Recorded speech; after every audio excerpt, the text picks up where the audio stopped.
எப்பவும் வெறும் கேசரியே பண்ணுறதுக்கு ஒரு நாள் வித்தியாசமாக இந்த மாதிரி பைனாப்பிள் போட்டு கேசரி பண்ணி பாருங்கள்.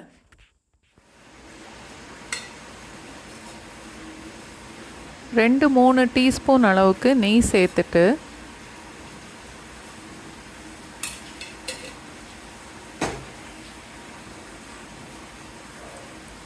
ஒரு கப் அளவு ரவையை அந்த நெய்யில் சேர்த்துட்டு ரவை லேசாக செவக்கிற வரைக்கும் நல்லா வறுக்கணும்.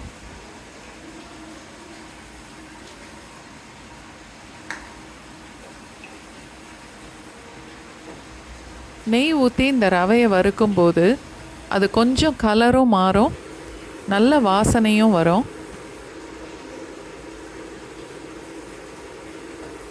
ரவை இந்த அளவுக்கு வறுப்பட்டதுக்கப்புறம் அடுப்பை லோ ஃப்ளேமுக்கு மாற்றிடணும். நான் எப்போவுமே ஒரு கப் அளவு ரவைக்கு 5 பங்கு தண்ணி சேர்த்து தான் கேசரி செய்வேன். ரவையை வறுக்கும் போதே தண்ணி கொதிக்க வச்சதுனால இப்போது அந்த 5 கப்பு தண்ணி எடுத்து ரவையோடு சேர்க்குறேன்.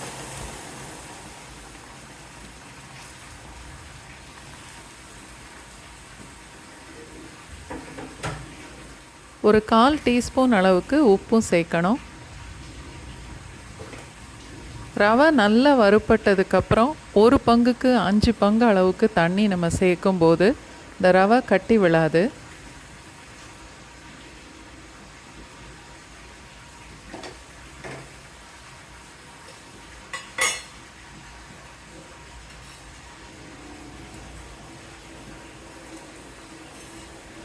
ஒரு 3 இல்லை 4 டீஸ்பூன் அளவுக்கு நெய் சேர்த்து நல்லா கிளறிட்டு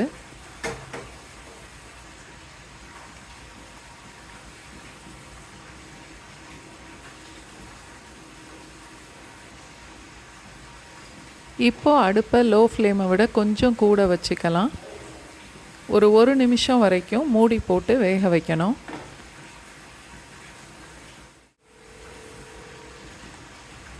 ஒரு நிமிஷத்துக்கு ஒரு தடவை நல்லா கலந்து விட்டுக்கணும்.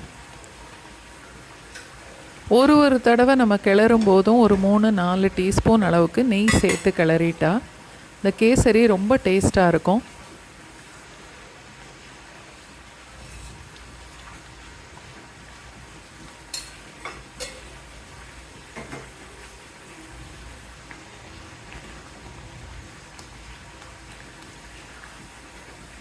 இப்போது ஒரு கப் ரவைக்கு 1.25 கப் அளவுக்கு சீனி சேர்க்கணும்.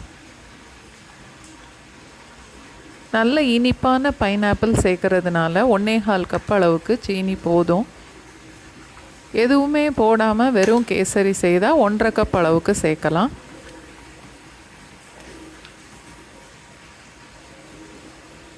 நல்ல பழுத்த பைனாப்பிள், புளிப்பே இல்லாதது, நல்ல பொடிசாக வெட்டி 1 கப் அளவுக்கு இதோட சேர்க்குறேன். இப்போ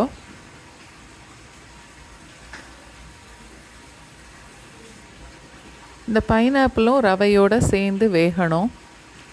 நல்லா கலந்துட்டு மூடி போட்டு ஒரு 1.5 நிமிஷம் இல்லை 2 நிமிஷம் வரைக்கும் அடுப்பை லோ ஃப்ளேமில் வச்சு வேக விடலாம். நான் பைனாப்பிள் கேசரி செய்யும்போது பைனாப்பிள் எசன்ஸ் சேர்க்க மாட்டேன். உங்களுக்கு பைனாப்பிள் எசன்ஸ் வேணும்னா ஒரு 1/4 டீஸ்பூன் இல்லை 1/2 டீஸ்பூன் அளவுக்கு சேர்த்துக்கலாம்.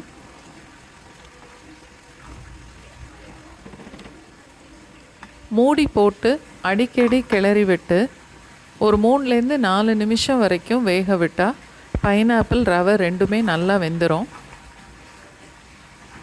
நல்லா வெந்ததுக்கப்புறம் அடுப்பை ஆஃப் பண்ணிடலாம்.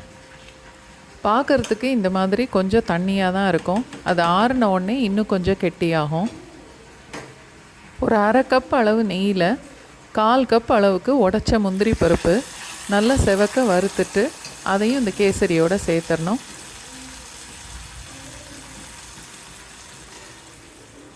பைனாப்பிள் கேசரி செய்த உடனே சாப்பிட்றத விட ஒரு 6-7 மணி நேரத்துக்கு அப்புறம் சாப்பிட்டா அந்த பைனாப்பிளோட ஃப்ளேவர், அந்த ஜூஸ் எல்லாமே இந்த கேசரியோடு கலந்து ரொம்ப டேஸ்ட்டாக இருக்கும். கண்டிப்பாக நீங்களும் ட்ரை பண்ணி பாருங்கள்.